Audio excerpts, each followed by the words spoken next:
संपूर्ण श्रीमद् भगवद गीता सुनने के लिए हमारे चैनल को सब्सक्राइब करें। गीता का सार। श्रीमद् भगवद गीता अध्याय 2 श्लोक 7।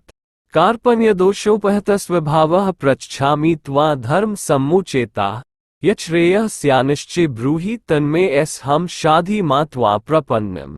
अब मैं अपनी कृपण दुर्बलता के कारण अपना कर्तव्य भूल गया हूँ और सारा धैर्य खो चुका हूँ। ऐसी अवस्था में मैं आपसे पूछ रहा हूँ कि जो मेरे लिए श्रेयस्कर हो उसे निश्चित रूप से बताएं। अब मैं आपका शिष्य हूँ और शरणागत हूँ, कृपया मुझे उपदेश दें। ये प्राकृतिक नियम है कि भौतिक कार्यकलाप की प्रणाली ही हर एक के लिए चिंता का कारण है। पग पग पर उलझन मिलती है, अतः प्रामाणिक गुरु के पास जाना आवश्यक है जो जीवन के उद्देश्य को पूरा करने के लिए समुचित पथ निर्देश दे सके। समग्र वैदिक ग्रंथ हमें यह उपदेश देते हैं कि जीवन की अनचाही उलझनों से मुक्त होने के लिए प्रामाणिक गुरु के पास जाना चाहिए। ये उलझनें उस दावाग्नि के समान हैं जो किसी के द्वारा लगाए बिना भभक उठती हैं। इसी प्रकार विश्व की स्थिति ऐसी है कि बिना चाहे जीवन की उलझनें स्वतः उत्पन्न हो जाती हैं। कोई नहीं चाहता कि आग लगे, किंतु फिर भी वह लगती है और हम अत्यधिक व्याकुल हो उठते हैं। अतः वैदिक वाद में उपदेश देता है कि जीवन की उलझनों को समझने तथा समाधान करने के लिए हमें परंपरागत गुरु के पास जाना चाहिए। जिस व्यक्ति का प्रामाणिक गुरु होता है वह सब कुछ जानता है, अतः मनुष्य को भौतिक उलझनों में न रहकर गुरु के पास जाना चाहिए। यही इस श्लोक का तात्पर्य है। आखिर भौतिक उलझनों में कौन सा व्यक्ति पड़ता है? वह जो जीवन की समस्याओं को नहीं समझता। बृहदारण्यक उपनिषद में व्याकुल व्यग्र मनुष्य का वर्णन इस प्रकार हुआ है।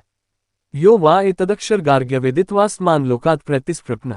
कृपण वह है जो मानव जीवन की समस्याओं को हल नहीं करता और आत्म साक्षात्कार के विज्ञान को समझे बिना कुकसूक की भांति संसार को त्याग कर चला जाता है। जीव के लिए मनुष्य जीवन अत्यंत मूल्यवान निधि है जिसका उपयोग वह अपने जीवन की समस्याओं को हल करने में कर सकता है।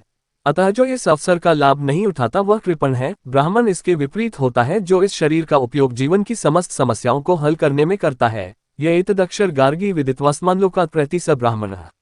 देहात्म बुद्धिवश कृपण या कंजूस लोग अपना सारा समय परिवार, समाज, देश आदि के अत्यधिक प्रेम में गंवा देते हैं। मनुष्य प्राय चर्मरोग के आधार पर अपने पारिवारिक जीवन अर्थात पत्नी, बच्चों तथा परिजनों में आसक्त रहता है। कृपण ये सोचता है कि वह अपने परिवार को मृत्यु से बचा सकता है अथवा वह ये सोचता है कि उसका परिवार या समाज उसे मृत्यु से बचा सकता है। ऐसी पारिवारिक आसक्ति निम्न पशुओं में भी पाई जाती है क्योंकि वे भी बच्चों की देखभाल करते हैं। बुद्धिमान होने के कारण अर्जुन समझ गया कि पारिवारिक सदस्यों के प्रति उसका अनुराग तथा मृत्यु से उनकी रक्षा करने की उसकी इच्छा ही उसकी उलझनों का कारण है। यद्यपि वह समझ रहा था कि युद्ध करने का कर्तव्य उसकी प्रतीक्षा कर रहा था, किंतु कृपण दुर्बलता कार्पण्य दोष के कारण वह अपना कर्तव्य नहीं निभा रहा था। अतः वह परम गुरु भगवान कृष्ण से कोई निश्चित हल निकालने का अनुरोध कर रहा है। वह कृष्ण का शिष्यत्व ग्रहण करता है। वह मित्रतापूर्ण बातें बंद करना चाहता है। गुरु तथा शिष्य की बातें गंभीर होती हैं और अब अर्जुन अपने मान्य गुरु के समक्ष गंभीरतापूर्वक बातें करना चाहता है। इसीलिए कृष्ण भगवद गीता ज्ञान के आदि गुरु है और अर्जुन गीता समझने वाला प्रथम शिष्य है। अर्जुन भगवद गीता को किस तरह समझता है ये गीता में वर्णित है। तो भी मूर्ख संसारी विद्वान बताते हैं कि किसी को मनुष्य रूप कृष्ण की नहीं बल्कि